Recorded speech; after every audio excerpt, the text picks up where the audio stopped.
জীবনে কোনো উৎসব নেই, জীবনে কোনো শখ আহ্লাদ নেই, প্রতিদিন শুধু কাঠ কাটা আর বিক্রি করা। শহরে গিয়ে অন্য কাজ তো করলে পারো, এই অবস্থায় আর কতদিন কাটাবো? কিন্তু আমি কতবার বলবো যে আমি এই গ্রাম ছেড়ে যেতে চাই না। আপনি কি পুরোটাই নেবেন নাকি অর্ধেকটা নেবেন? যদি সব কাঠ নেন তাহলে আমি 10 মুদ্রায় দিয়ে দেব।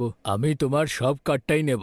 তোমায় দেখে খুব ক্ষুধার্ত মনে হচ্ছে। তুমি কি এখানে খেয়ে যাবে? সব রান্না তৈরি আছে। কিন্তু আমি যদি এখানে খাই আপনাকে তো আবার নিজের জন্য রাঁধতে হবে। আমি আপনাকে এই পুণ্যের কাজ করতে সাহায্য করব। পণ্ডিত মশাই, আমি কাঠ নিয়ে এসেছি। আপনি 5 মুদ্রা দিলে আমি বাড়ি যাব।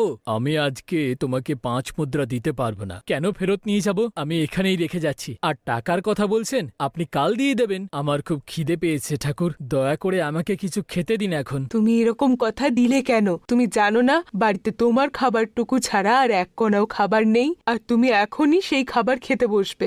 আজ আমি বরং উপোস করেই কাটিয়ে দেব। তুমি আর কতবার এই কাজটা করবে শুনি?